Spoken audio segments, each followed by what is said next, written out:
soo dhawaada khiyaarta nala socotaay meel kasta oo dunida ka joogtaan. ugu dambeyn ninkii Trump ahaa waxa uu hadda saraakiishiisii ugu sareeyay ciidamada uu amray in ay la yimaadaan kaarto looga bixi karo dagaalka wadanka Iran. waxa uu leeyahay dhiiqa ayaa lagula jiraa, sidaas daraadeed waa in la helo xal kama dambaysa oo inaga u eg inaan guuleysanaan ka bixi karayna dagaalka. khubaro military ayaa la diray, waa fadhiyaan waxana iminka ay faaqidayaan oo ay daraaseynayaan qaabka dagaalka Iran looga laaban karo. khubarada sare ee dhinaca militariga iyo dagaalka faaleeya ee gobolka bariga dhaxana waxay leeyihiin Trump mar hore ayayba ahayd in uu garwaaqsado military ahaan inuusan uga adkaan karin wadanka la yiraahdo Jamhuuriyadda Islaamiga ah ee Iran. haddaba su'aal baan ku weydiinayaa, maxaa isku soo aadiyay Trump oo dhahaya ciidamadayda baxa saraakiishow waxa la timaadaan qorshe aan uga baxno wadanka Iran, iyo waliba dhinacan isbahaysiga la dhisay Maka in shalay la onko iyo dawladda Masar oo banaanka istaagtay. gobolka bariga dhexe sheekadoodu waxa ay taagan tahay markaan si kale kuugu dhigo raggii waxaraha lagala quustay oo ariga loo dirayo. talow Saudi Arabia meel uu Trump ka cararay ma buuxin karaan. ninkii ahaa Ali Akbar walaayati oo kamida la taliyaasha sarsare ee Khamenei waxa uu leeyahay waxa aan hubno oo kaliya hadii aan nahay Iran waxa ay tahay in aan guuldarro weyn gaarsiinay Israa'iil iyo Mareykanka. halkana waxa looga tusaale qaadan karaa buu leeyahay ciidamo doola oo ka yimid dalal dheer oo shisheeye in haba yaraatee aysan wax guula ka qaadan karin wadanka Jamhuuriyadda Islaamiga ah ee Iran. waa sida uu isaga doodiisa u dhigaya. dhinaca kale khubaro sare oo arrimaha nuclear-ka qaabilsan waxay leeyihiin war Trump oo dagaalkii Iran ee militariga ahaa waad ku fashilantay, khiyaar kale oo aad guul ka keeni karayso oo muuqanayana ma jiro. sidaas darteed labacda iyo geeda madaxa gugaraaca intaad iska dhaafto nimankan la yiraahdo Iran kaliya waxaad kala hadashaa malafka nuclear-ka oo miiska soo saara arrimahaasna si weyn uga wada hadla ayaa leeyahay. waaxda gaashaandhigga Mareykanka Pentagon kale waxay leeyihiin guushaada baqaa lagu daraa. war intii ay goor tahay waa in hay-adaha iyo warshadaha hubka ee wadanka Mareykanku ay bilaabaan wax soo saar hubeed iyo madax banaani dhinaca gaashaandhigga ah oo la gaari karayo wadanka Mareykanka. tani waxay imaanaysaa xilli maalmihii ugu dambeeyay caalamka si weyn loogu baahiyay xogaha tilmaamayay gantaalihii Mareykanka kaydadku inay ka dhamaadeen. Trumpna uu leeyahay maxaa loo faafinayaa sirta qaranka oo wadanka loo ceebeynayaa, annaga iska dhaaf wadan yar oo Iran oo kale kuwa waaweyn oo quwadaha leh ayaan garaaci karnaa. waxa uu leeyahay barorta orgey ka weyn maxaa Trump hay'adihiisa gaashaandhiggu ay sidaan u leeyihiin isna u cararaya. madaxweynaha wadanka Mareykanka Donald Trump markan waxa uu ogaaday in lugaha uu kula jiro dhiiqa adag, isla markaana uu hadda leeyahay majadhooqa midba maalin baa la siibaa. saraakiisha ciidamada militarigu wadanka Iran aan iraado wadanka Mareykanku waa inay ka fakeraan buu yiri qorshaha iyadoo u muuqda in aan guul gaari karayno in la jooga baa yiri in aan ka baxno wadankaasi Iran iyo hareerihiisa weeraradii aynu ku haynay. waxa telefishinka CNN uu tabinayaa in qaar kamid ah saraakiisha militariga ah ee Mareykanku ay hadda bilaabeen daraasada ah inay oortooda ka rartaan gobolka bariga dhexe oo Trump ay u muuqataba in uu ku dhaqaala burburay isla markaana uu ku dhig baxay dagaalka wadanka Iran. nimankan farisiyiinta waa Iran ay birlab noqdeen oo iminka wax laga qaban laayahay. sida uu qorayo telefishinka CNN ayaa sheegaya in saraakiil sare oo ka tirsan militariga Mareykanku raadinayaan wadan looga baxo dagaalka Iran kadib ku dhawaad 6 bilood uu socday dagaal cadiya ku dirir ah, iyagoo doonaya in xal loo helo baa yiri xaaladda iyadoo la ilaalinayo sumcadda iyo wajiga siyaasadda ee Mareykanka oo aan loo arkin ciidamada Ameerikaanku inay isaga carareen dagaalkaasi oo ay jabeen. sida ay CNN ku sheegay 3 ilo wareed oo ay heshay warbaahintaasi toddobaadyadii ugu dambeeyay waxaa arrintan si gaara uga hadlaya taliyaha guud ee ciidamada Mareykanka General Dan Kane oo la sheegay baa layidhi in uu la wadaagay walaaciisa qaar ka mid ah la taliyayaasha sare ee madaxweynaha waddanka Mareykanka Donald Trump. CNN-ku waxa uu sheegay in Kane uu aaminsan yahay in Mareykanku uu u baahan yahay inuu helo waddo looga baxo dagaalka Iran maadaama xulashooyinka militariga ee hadda miiska saaran ee lagu sii ballaarin karo dagaalka uu keeni karaya baa layidhi natiijo ka soo horjeeda waxa la filayay oo markii hore dhacay. warbixintan waxay intaasi ku dartay in Kane uu sidoo kale shaki ka qabo duqeymaha cirka oo kaliya in ay awoodi doonaan in ay gaaraan dhammaadka ujeedooyinka uu madaxweyne Trump hore ugu shaaciyay dagaalkan in la gali karayo. mid ka mid ah ilaha CNN-ka ayaa sheegay in General Dan Kane uu raadinayo baa layidhi waxa looga baxo dagaalka hadda isagoo kaligiis aan qabin aragtidan in dagaalka uu gaaray marxalad go-aan oo muhiima oo loo baahan yahay dowladda Mareykanka in laga badbaadiyo dhiigbax dagaal oo ballaaran oo laga baaqsan karayo. sida laba ka mid ah ilaha CNN-ku ay sheegeen Kane walaacidiisa ku saabsan qorshaha militariga ee lagu sii kordhin karo dagaalka waxa uu kala hadlay mas-uuliyiin sare oo ka tirsan maamulka Trump. waxaa ka mid ah baa layidhi agaasimaha hay-adda CIA-da xogayaha amuraha dibadda Marco Rubio iyo madaxweyne ku-xigeenka waddanka Mareykanka JD Vance. saraakiishan ayaa la sheegay in ay ka wada hadlayaan sidii loo xalin lahaa baa layidhi ama loo xalili lahaa arrimaha siyaasadda iyadoo loo cabirayo jidka diblomaasiyadda oo suuragal ka dhigi karaya dagaalka in laga baxo. Washington ayaa isku dayaysa in ay ka fogaato tillaabooyin militari oo xaaladda sii xumaynaya. telefishinka Mareykanka ee CNN-ku waxa uu sidoo kale sheegay in General Kane uu dhowaan wada hadallo gaara la yeeshay qaar ka mid ah la taliyayaasha muhiimka ee Trump kuwaasi oo sida la sheegay qaba aragtida la mid ah tiisa.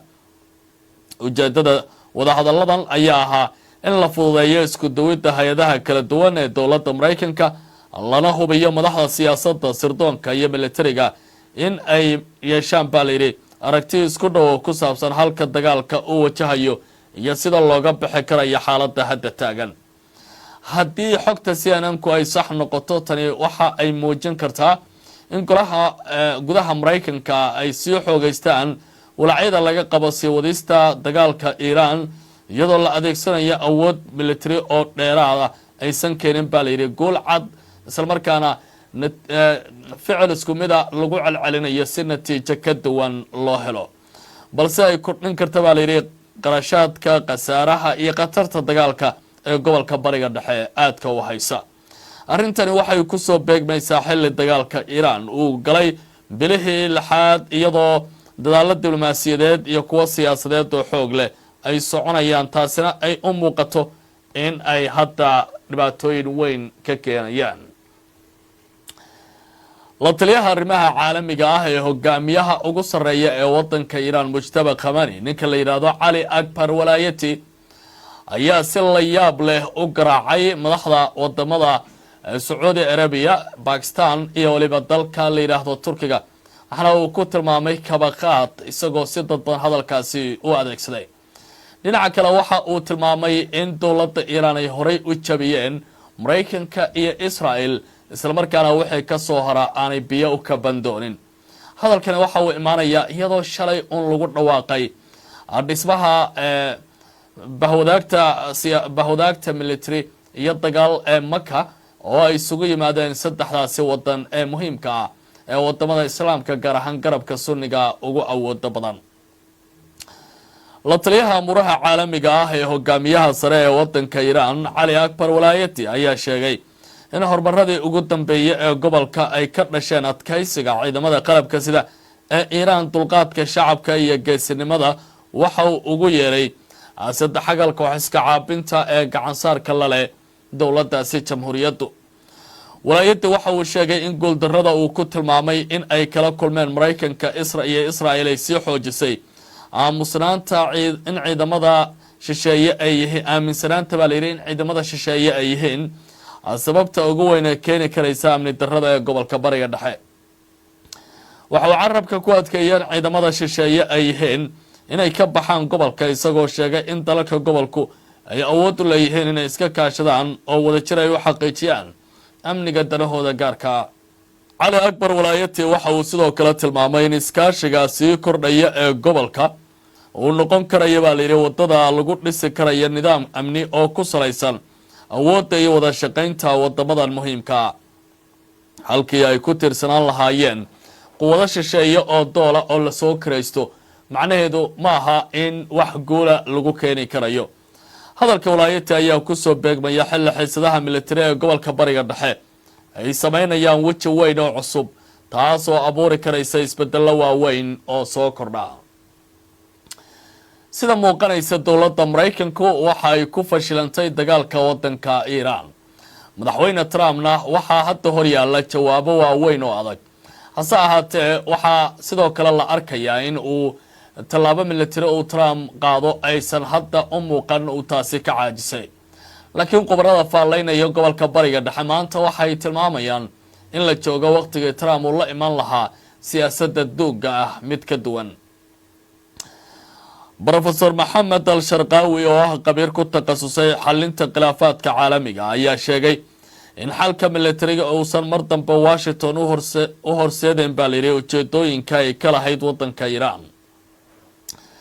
al-Sharqawi oo la hadlay telefishinka Al Jazeera ayaa sheegay in madaxweyne Donald Trump uu hadda u muuqdo in uu ku qancay baa layidhi awoodda militari oo kaliya oo aysan wax ka bedeli karayn xaqiiqada dhabta ah uu soo taabtay ee ka taagan wadanka Iiraan. qabiirku waxa uu sidoo kale sheegay isku day kasta oo Maraykanku uu ku doonayo inuu ku qasbado ama uu gacanta ku dhigo marinka Hormuz uu kala kulmi doono diidma aan ku koobnayn Iiraan oo kaliya balse ay ka imaan karta qaybo kala duwan oo ka mid ah beesha caalamka. sidaas darteedna Trump uu muddo dheer fahansanaa in uu duul cidla jafayay taasina ay keentay dhinacyada daaha gadaashiisa ku jira in dagaalka Iiraan ay gadaal uga jireen taasoo dowladda Maraykanku ay hadda aad u sii dareemayso. sida uu sheegay muxallilka al-Sharqawi heshiiska is-afgaradka dhexmara Tehran iyo Masqad waxa uu gacan ka geysan karaa baa layidhi in si kumeel gaar ah loo maareeyo xiisada iyo colaada balse uusan ahayn baa layidhi xalka madambaysa. waxuu intaasi ku daray in heshiiska noocaana uu si toosa u horseedi karayo xal waara oo siyaasadeed ama xiriir caadiyeyn buuxa oo ku saabsan baa layidhi saameynta Iiraan ee gobolka. hadaladani waa kuwa culus marka loo eego fahanka Trump uu dabacsanaa in uu ka gaaro dagaalkan sii xoogaysanaya. kadib dhiigbax weyn oo dhinaca gantaalaha iyo kaydadka istaraatiijiga ah ee dagaalka ee wadanka Maraykanka ka soo gaaray dagaalka wadanka Iiraan hadda waxaa muuqanaysa in Pentagonku ay bilaabeen qorshe ay ku cadaadinayaan warshadaha wax soo saarka militarigu in ay si weyn u howlgalaan oo dadaalo degdega ay gaaraan. wasaaradda dagaalka ee Maraykanka Pentagonka ayaa jimcihii shaacisay dadaalo cusub oo lagu xoojinayo silsiladaha gudaha ee sahayda macdanta muhiimka ah ee laga unka hubka ah iyadoo sheegtay in tallaabadan ay muhiim u tahay awoodda ilaalinta Maraykanka iyo sarreyntiisa dhinacyada kala duwan ee dagaalka sida ay hadalka u dhigeen.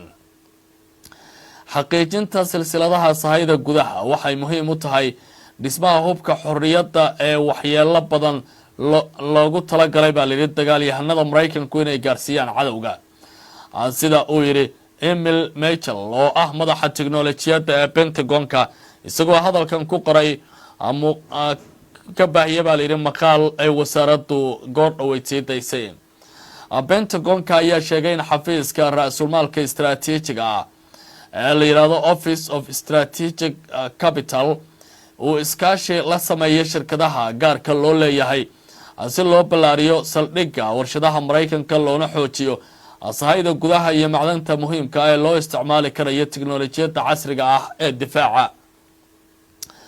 macdantan ayaa door muhiim ah ku leh soo saarista qalabka iyo nidaamyada militari ee horumarsan waxaana wasaaradda dagaalka ay sheegeen in agabka muhiimka ah uu yahay tiknoolajiyadda uu saamaxayo ciidamada Maraykanku inay sii wataan sarreynta dhammaan dhinacyada dagaalka ee guud ahaan adduunka.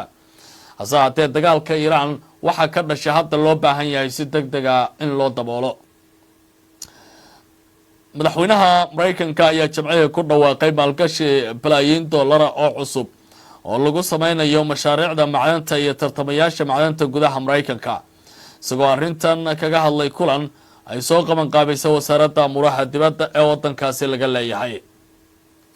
Washington ayaa si gaar ah u danaynaysa inay kordhiso wax soo saarka gudaha macdanaha loo baahan yahay maadaama qaar badan oo kamid ah agabyadan ay yihiin kuwa diyaaradaha dagaalka gantaalada nidaamyada difaaca cirka iyo qalabka elektarooniga iyo tiknoolajiyada militariga ee Mareykanku ay muhiimka u arkaan. dowladda Mareykanka ayaa sidaas darteed u aragtay baa leeyahay arrintan xaqiijin muhiim ah oo loo baahan yahay in si degdeg ah arrintan loo guda galo. madaxweynaha wadanka Mareykanka ee qubarada dagaalka iyo waliba saynisyahanadu waxay leeyihiin waxaa muuqata inaad ku fashilantay dagaalkii Iiraan aad la gashay laakiin aan talo ku siino maanta ayay kula gudboon tahay. talo waa mid adiga ku nooshahay mid iyadu kugu nool maaha. waxay yiraahdeen Iiraan miiska wada xaajoodka la fariiso waxa kaliya oo aad kala hadashaa ha noqdaan nuclearka inta kale u daa Iiraanna taas kula dhig. haddii aad taasi samayso waxay ka dhigan tahay in isbedel la gaari karayo. waxay leeyihiin xabad kasta oo aad riday kantaal kasta aad sii tuurto waxa uu geed dheer ku laalayaa nabadii bariga dhexe iyo waliba Iiraan inay ku sii dhawaatay nuclearka. xilli dhawaan General Fahdi oo ka tirsan ragga ugu sareeya ciidamada qalabka sida ee wadanka Iiraan uu ku dhawaaqay in nuclearka ay samaysanayaan. khubaro ku takhasusay arrimaha nuclearka ee maamulka madaxweyne Donald Trump ayaa ugu baaqay in inta uu wada xaajoodyada ay socdaan xiisada Marinka Hormuz uusan indhaha ka leexin barnaamijka nuclearka Iiraan iyo qatarta ay khubaradu ku sheegeen inuu ku leeyahay amniga gobolka. khubaradan ayaa ku adkeysanaya in wada xaajoodyada ay u dhaxeeya Iiraan iyo dhinacyada kale aysan ku koobnayn oo kaliya arrimaha la xiriira Hormuz balse sidoo kale ay diiradda saaraan nuclearka. ra'iisul wasaare Benjamin Netanyahu ayaa arbacadii ka hadlay hadallo loo nisbeeyay Ahmed Fahdi oo ah taliyaha ciidanka ilaalada kacaanka kaas oo sheegay in Israel ay sii wadi doonto dadaalada ay kaga hortagayso Iiraan inay hesho hub nuclear maadaama sargaalkaasi Iiraaniga uu ku dhawaaqay ilaa inay sameynayaan arrintaas oo aanay ka gaabsan doonin. si kastaba haatee warbixintu waxay tilmaamaysaa in hadallada Fahdi ee arrinta la xiriira ay markii hore soo baxeen baa leeyahay sanadkii 2025 xilli uu ahaa wasiirka amuraha gudaha iyo la taliye la xiriira ilaalada kacaanka waxaana daabacay warbixin xiriir la leh dowladda Iiraan. hadallada ayaa arbacadii si weyn uga faafay baraha bulshada. baaritaano dheeraada ayaa muujinaya inaysan ahayn hadalkii Fahdi uu dhawaan ka jeediyay halkaasi. hase haatee wararkan ayaa noqonaya kuwa saameyntooda ay cuslaatay. sida lagu sheegay warbixin uu daabacay qabar online Fahdi markaasi uu sheegay mowqifka rasmiga Iiraan inuu yahay sameynta bam nuclear inuu miiska saaran yahay balse arrintaasi ku daray in Iiraan ay leedahay fursado ay tallaabooyin kale ku qaadi karayso. hadalladan ayaa si weyn looga baahiyay warbaahinta Israel gaar ahaan janalka 14aad waxaana Netanyahu uu ka hadlay khudbad uu ka jeediyay munaasabad lagu xusayay dib u asaasitaanka nidaamyada ugu sareeya ee dalkaasi in ay diidan yihiin baa leeyahay tilaabo kasta oo dowladda Iiraan ay ku heli karayso hub nuclear. laakiin hadda khubarada Mareykanku waxay soo jeedinayaan in dowladda Washington ay joogto xilligii tilaabooyinkan ay qaad lahayd dagaalada lagu soo eebyi lahaa wax kastana ay u muuqanayaan in la joogo xilligii kama dambaysta ahaa ee dagaaladu bariga dhexe iska soo gabagaboobi lahaayeen. khiyaarta nala socotay qayb kamid ah falanqaynteeni maanta ee wararka gobolka bariga dhexe iyo dhacdooyinka waaweyn iyo siyaasadda halka ay marayaan ayaa intaasi ku dhanay. bal haddii aad aragtideena weydiisaan Trump waxa uu leeyahay ciidamadaydu waa inay ka fakaraan qaabkii aynu dagaalka uga bixi lahayn oo dhiiqada aynu ku jirnaan uga dabaalo lahayn. tani ma waxay ka dhigan tahay Iiraan in ay noqotay boqorka bariga dhexe ee hadda ugu awooda badan? haddii la fiiriyo dhinacyada isbahaysanaya ee Maka agreement shala gaarana ma waxay ka dhigan tahay Iiraan in ay u shirayeen oo booska uu Mareykanku banaynayo ay gali doonaan? maxay idin la muuqataa arrintan? fadlan meesha aad joogtay magacaada ku bilow kadibna qaybta hoose ee faallada nagula wadaag aragtidaada. aad baad u mahadsantihiin.